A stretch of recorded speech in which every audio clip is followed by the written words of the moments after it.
of 1942, I was 20 years old. There's some more questions there? How old when you went into the camp? Was you still 20, 21? How many years after? How old were you when you went to the camp? Yes. How old were you when you went to the camp? Camp at Buchenwald? Yes.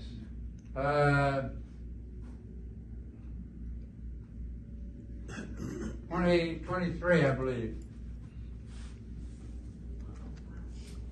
Okay, next question. Tim, if it's okay with you, can I pass those pictures around that you showed me? Sure. Everybody? Can you pass the pictures around? Oh, yeah. May I do that? Definitely. And he's brought some of his other. There's one right there. You want another one? I'm gonna pass these pictures around, but if you're weak at heart, be very careful, okay? These are the same. Okay. You want to put one side and one side? There's a lot of stuff in here that, Question? So my question to him is, I know that because they were starving so badly in the camps, some of the soldiers right away wanted to give them their rations, but they couldn't because they couldn't eat like that. How did they deal with that and handle that? Did you hear that? That was a No. huge thing. You normally explain it when you tried to give when you went into the camp, how did they get food from the Americans? What was that about? I can't answer all those questions because I wasn't involved in all. We went into a camp that had about 30,000 people in it. So we were an outfit that, I don't know, roughly 232 enlisted men. Incidentally, we had 40 nurses with us, but they didn't go into the camp. They took them up to Weimar and live in the houses up there. They were not in with us at all.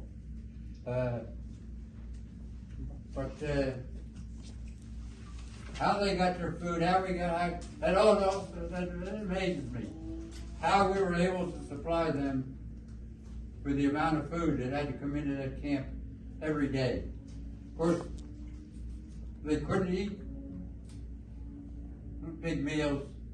If they did, a couple of them, when they first opened the camp up, a couple of the prisoners, call them prisoners or whatever, got a hold of some food.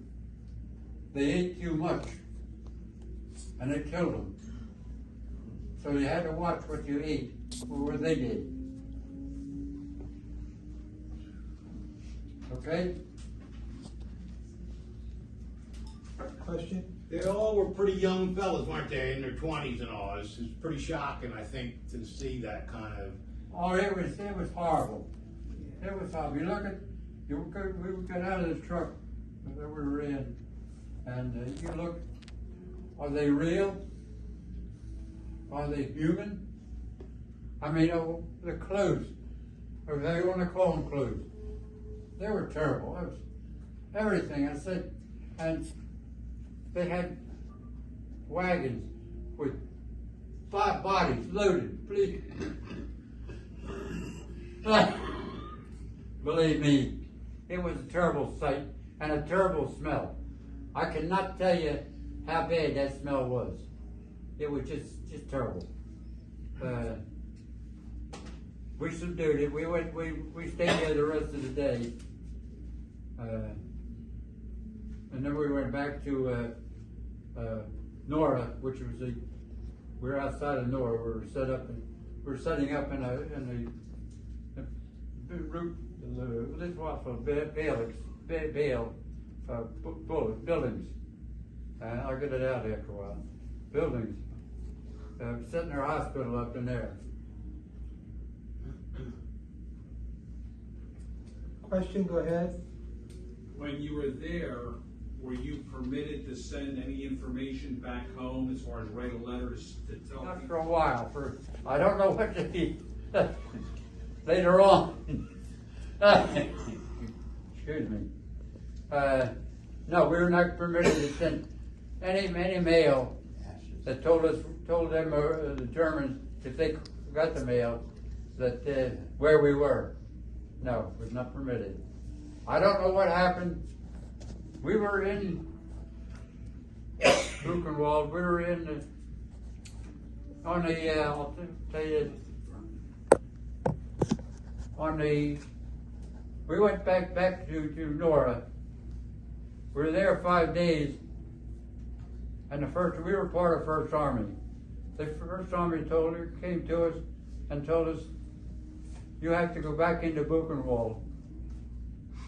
We have something like 600 critically ill TB patients that have to be processed and sent to TB hospitals throughout Germany.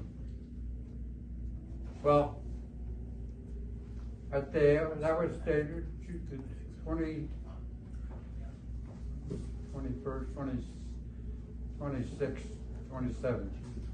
Anyhow, we were in there in the morning of the May 8th. I was sitting on the side of my bed. I don't know whether I was going to bed cot, what do you want to call it? I don't know whether I was.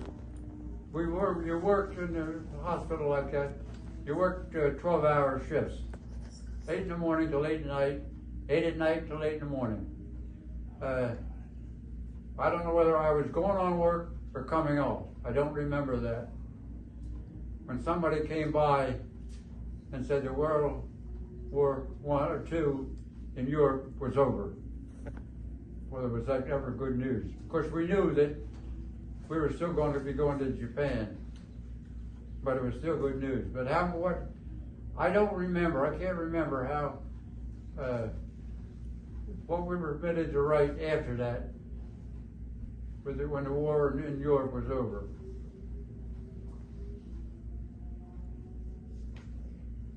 So. Okay, next question. What was your first thought and how did you feel when you first saw the situation that those people were going through? What was that? What was your first thought when you saw people in the camp?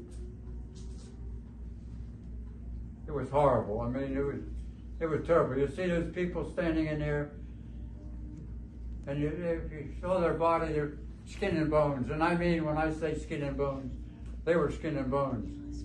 We had to be, for the 2 weeks we were in there to process the critically ill TB patients,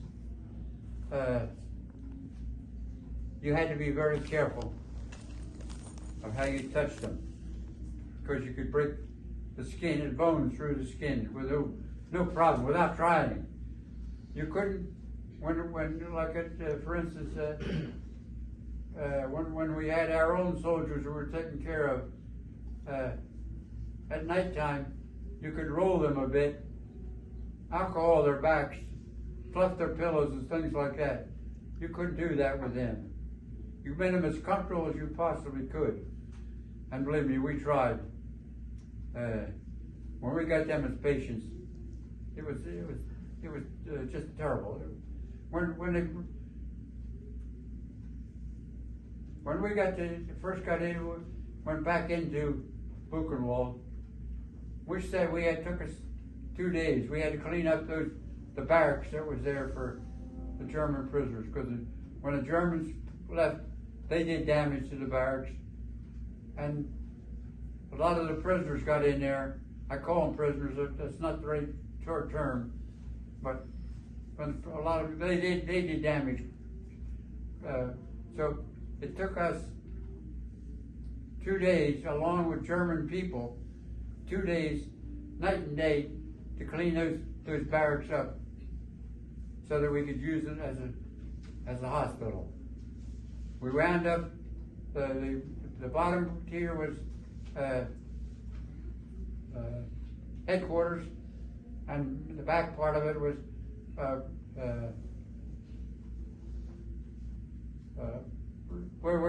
where the officers slept. I don't remember now where we slept, but we parked in that building someplace. We set up 200 feet on 200 beds on the second floor and 200 on the third floor. We were a 400 unit operating when we operated. When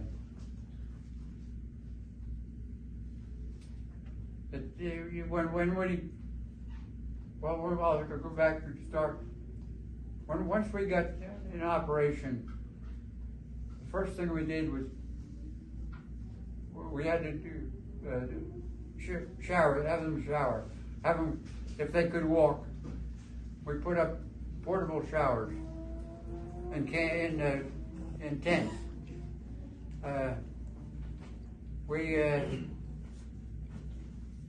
First thing we had, we couldn't get them to go in. Because, anybody have any idea why? All the American soldiers, patients, and imprisoned, were there any nationals of other countries that you worked with, or worked on, or were imprisoned that you met, and you might have any stories? Not while we're in battle, or in, what do you want to call it, battle or whatever. We never, I don't remember ever coming in contact with any, like British or Canadian or anything. I don't remember ever coming in contact with them. I'm sure the infantry and those people did, but in the hospital we didn't. We did get German prisoners, and I'll get into that. We did get German prisoners, but they were treated as well as our prisoners were treated. Our soldiers were treated. We didn't try to cut them short or anything like that. And the other thing I will say about the the soldiers that we had in as prisoners, a lot of them, well, they got good food, they got good meals, yeah, which they hadn't had for a while. So when they were being taken out, many of them would say, "DACA for Alice," because they got good service. Question, are you okay? You have a question? Yes, sir. How long did it take when you had to tear down and set up that hospital? How long would that take, and how often would you have to do that tear down, move, set back up again? I think I could.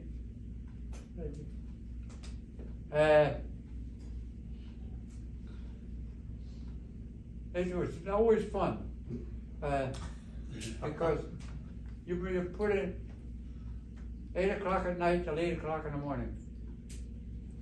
And you came down, oh, you gotta move today. Some,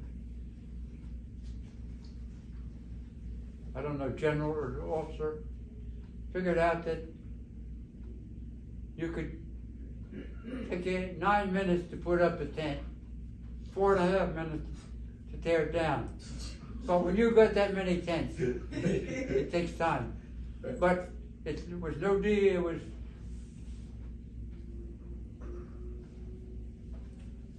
many times. You tear down in the morning, you move maybe 25 miles, you set up that night. Wow. You didn't take a couple of days to do this. No. But not only we had to put up tents for the hospital, but for all the nurses and doctors, you had to put up tents, what they call pyramidal tents for them. Mm-hmm. We slept in pup tents, in case anybody wants to know. Yeah, but it was no picnic, believe me. Particularly when you had to move, because you didn't get much sleep. No. Next question, the lady in the, go ahead. I was just wondering, when you were released and you came home, was there any transitional, emotional, or psychological help that you got? I had an uncle who was in Japan, and he was never the same afterwards. Today they call it PTSD. But did you get any type of help? No, but I think some of that might have. I didn't have any things bother me when I got home. I think it might have been that we left Germany on the 22nd, I think it was, of Germany on the way home. I didn't get home until November the 25th of 1945. I think we had 2 camps that we had stopped at on the way through France. And months, around 2 months. September, October, November, yeah.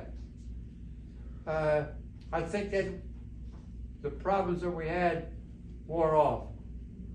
But no, I did not have any nightmares or anything else at home afterwards. None. Thank you. Go ahead, the guy. I have a question. Were you there when they brought the local Germans into the camps? And do you think the locals knew what was going on? The people?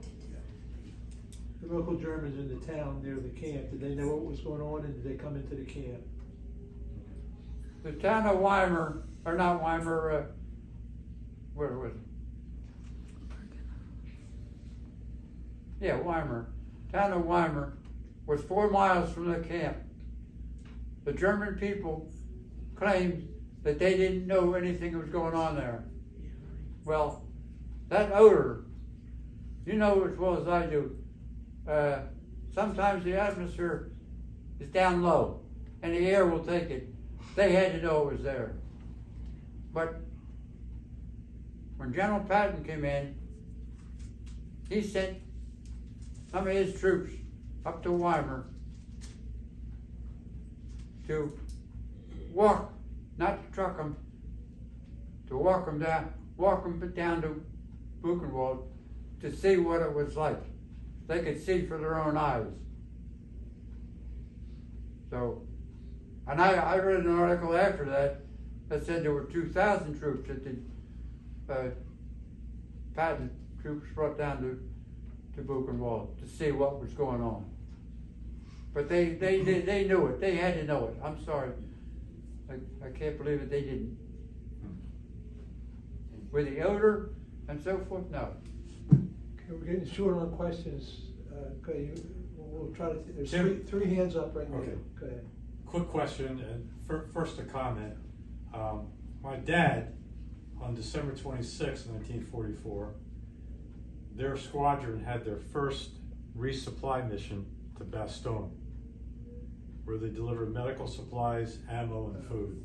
They got all kind of. And I can only, I'm trying to connect you on the ground while he's in the air, and I'm just hoping that some of those supplies made it to your hospital. And the second one, or the question is, did you at any time get any leave away from your unit once Paris was liberated to just take 3 or 4 days, go have a nice meal, sleep in a bed? R&R. I did get to Paris, but it was long after Paris was free. Okay. I went on a furlough. Okay, so okay, that was good. I did get there. Okay. Yeah. All right. Okay, there were 2 more hands, and it was 25 after. So who was it? You? Go ahead. How did this experience change you as a person? How did the experience of the war change you as a person?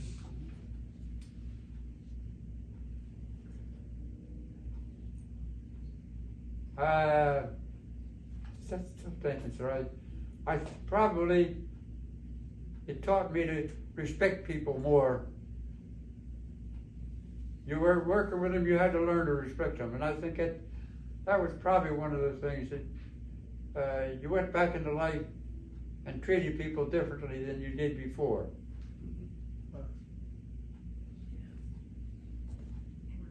Okay, that's